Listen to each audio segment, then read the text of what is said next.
Padayon kita, last nga mensahe madungog nato sa topic nga the power of proper priorities, meaning tagnaa anhita aning mga top priorities in life nga mao gyud ang importante sa atong pagkinabuhi, paglakaw kauban ng Ginoo. Ang atong text is 2 Corinthians 4:18. Ingon diha, so fix our eyes not on what is seen, but on what is unseen. For what is seen is temporary, and what is unseen is eternal. Ang nindot sa gahom sa proper priorities is ma-focus ta. May gitawag nato proper sense of values sa mga butang nga importante gyud sa atong kinabuhi. Naagi mga pulong sa Biblia nga niingon diha nga one thing, usara gyud. Pag yung isara gyud, it means priority gyud na. So tanaw nato ng mga bersikuluhan ining taknaa nga unsay gimin ani nga mao gini ang atong gitawag nga supreme priorities sa atong pagkinabuhi diha sa Ginoo. Una, kinig yung one thing I desire. Diha sa Psalm 27:4, si David ang nag-ingon niini. Ingon si David, one thing I desired of the Lord, that I will seek after,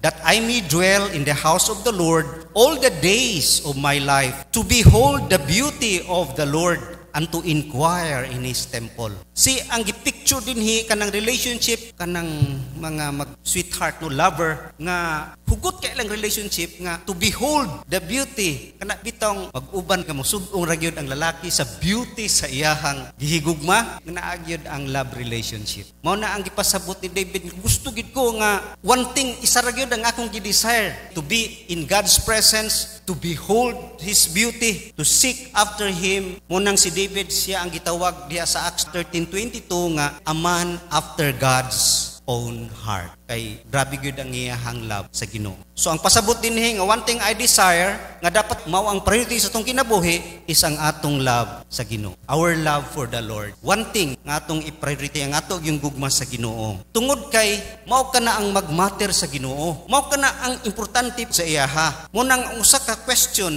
nga atong tubagon sa atong kinabuhi. Naa diha sa John 21:15. Si Peter sa dihang paghumag kasala nabanhaw si Jesus. Istorya sila ni Jesus. Muna ingon ni Jesus sa iyaha. When they had finished eating, Jesus said to Simon Peter, Simon, son of John, do you truly love me more than this? Yes, Lord, he said, you know that I love you. Jesus said, feed my lambs. Do you truly love me? That is a question so striking sa atong mga kinabuhi sa mga kang Peter nga tinuod ba gyud nga nahigugmata sa Ginoo. At the judgment set of Christ, sa paghukom unya, dili ang importante nga pangutana unsa imong nahimo kundili nganong gihimo nimo kana. It's not how many things we do for God. Ang magmatter is ngano. Why?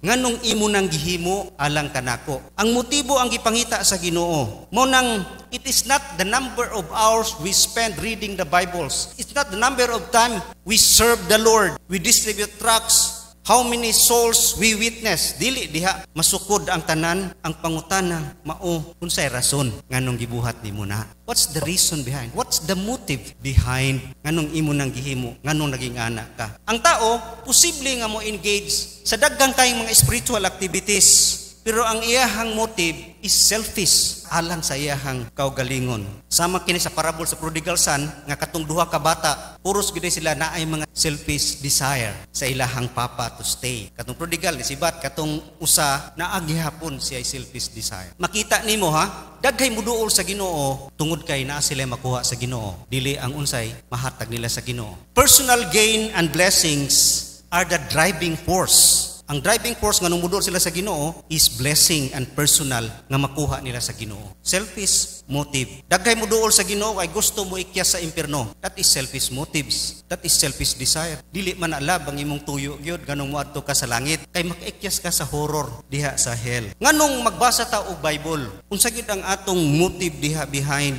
Is it to daghay blessing magbasa og Bible? Daghag panalangin nga mga promise diha. Mao ba na atong giapas? Blessing, mga promises. Or ang akong tuyo nga nung mabasa kog Bible tungod kay gusto ko mahibalo sa kabubuton sa Ginoo kay mutuman ko ni ana, and that is motivated by love because you want to obey. Munang diha makita. Why we pray? Most of the time we pray para matubag ang atong desire. Bisag dili desire sa Ginoo, or mo pray baka tungod kay gusto nimo nga mulambo ang gingharian, iampo tanan aron siya mahimaya. That is for His glory. Why we preach? Nganong magwali man ko? Nganong mag-worship leader man ko? Musing man ko? Nganong muhatag man ko? Nganong mo help? Nganong mutabang man ko sa mga naas kalisod? Magkaingon bata honestly nga ang usara gyud nga tuyo nako nini para mahimaya gyud ang Ginoo, para malipay ang Ginoo. Or gusto pud ka malipay o mapasidunggan unay laing tuyo. Honor, glory, dili glory sa Ginoo. Mao nang some serve out of fear, tungod kay nahadlok, tungod kay out of duty, or some serve kay naay sweldo. Remember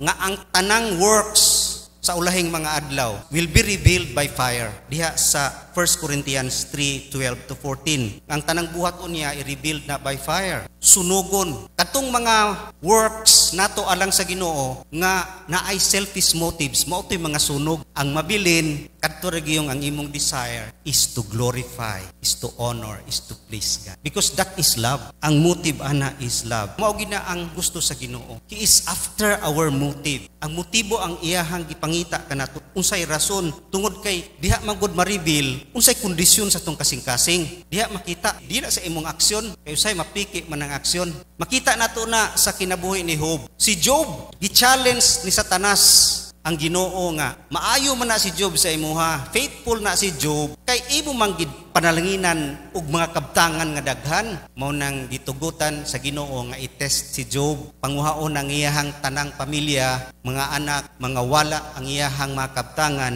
Pero unsay reply ni Job? Ingon siya sa Job 1:21, the Lord gave and the Lord hath taken away. Blessed be the name of the Lord. Makita nimo ang heart ni Job. Wa siya nagapas sa mga panalangin. Dili na mao ang iyahang central nga motive. Napalaw si Satanas kay si Job di ay muhimaya gyapon sa Ginoo bisag panguhaan sa tanan. That is love relationship niya sa Ginoo. Dili unsay makuha niya sa Ginoo. Ang klaro pud na reveal sa Bible, rich young ruler sa Luke 18:18-30. He claim nga maayo siya na obey nako ang tanan 10 commandments sukad pa sa bata pa ko. Nya maayo gini tawhana idol gini sa mga tao kay murag buutan kay ni siya og manggihatagon og grabe ang iyahang religious no nga mga activities. Nindot kay kini ang kinabuhi pero gitest siya sa verse 18-30 kanang pulong gyud giingon diha nga sell everything and give it to the poor and come follow me. Perting guula sa maong dato diha nakita ang content siyang kasing-kasing. Naguul gid siya kaayo sa to paghihigugma gid niya ang iyahang bahandi kaysa Ginoo, kaysa mo follow kang Jesus Christ. Mao kana ang unag gyud sa atong kinabuhi. One thing I desire, ang importante ginato i-priority ang atong love gyud sa Ginoo. Kay mao gina ang iyang gipangita.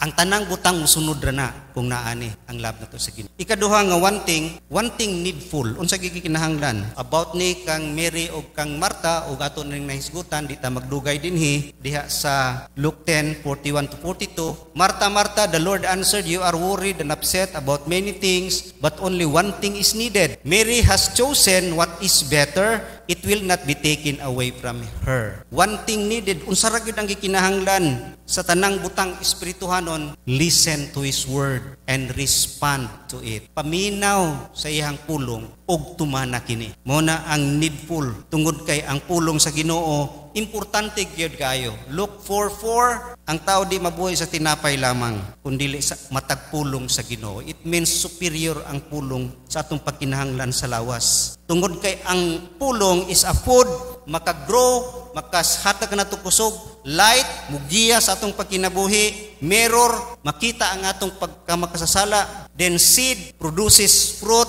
then sword to attack the devil's scheme. Mga pamaagi ni Satanas, wa kay pulong, pilde gyud ka. Mo na importante kay ang pulong. Prioritize listening and obeying His word. Then ikatulo, one thing you lack. Diha sa Mark 10:21, Jesus looked at him and loved him. Muning katong rich young ruler. One thing you lack, He said, go, sell everything you have and give to the poor, and you will have treasure in heaven. Then come, follow me. Usa lang ang kulang sa to pa, kung wala ni, walay bili ang tanan. Ang ipasabot ni Jesus dinhi is following Jesus. at all cost. Ang dato dili siya mo follow, dili siya mo follow kang Jesus na mawad-an siya og makabtangan. Mao ni ang one thing we lack is following Jesus at all cost. Kita gitawag gayud sa Ginoo. Ingon diha sa Luke 9:23, then he said to them, if anyone would come after me, he must deny himself and take up his cross daily and follow me. Daghan ang mga tao musunod kang Hesus pero dili gusto mo pasan og cross. Dili gina pwede ma-separate ang salvation